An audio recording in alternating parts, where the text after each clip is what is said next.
Welcome to Walking by Faith. I'm Ricky, and today Pastor Duane is sitting down to answer some of the tough questions on forgiveness.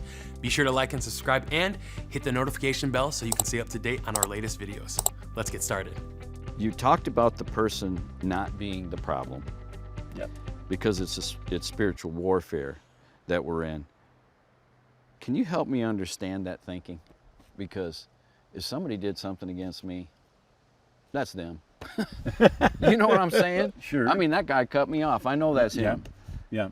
That wasn't the devil that knocked down his window and told him to cut me off. So he is the problem. Yeah.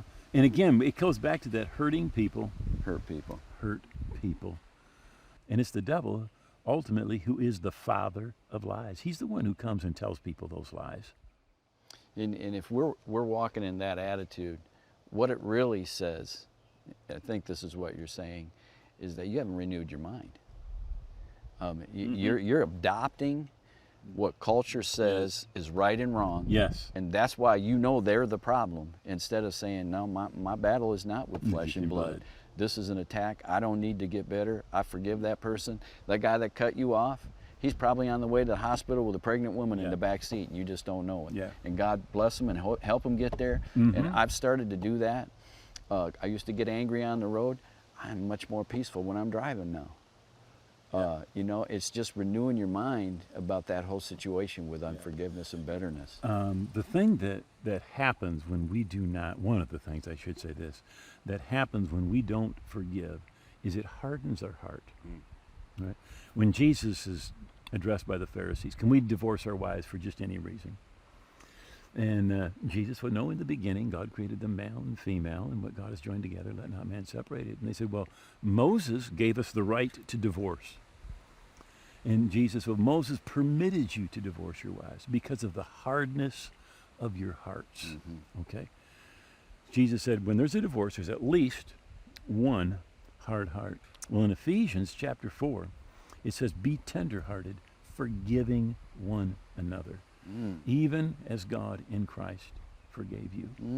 Okay, so the opposite of a hard heart, a tender heart, forgives. But a hard heart is a heart that refuses to forgive, right? And if there's stuff going on in your life and you're not forgiving, you have that hard heart. And it's hard to see it in yourself.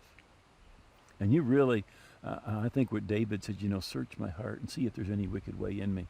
That's something we need to pray and say, God, if there's something in me, show me. Show me.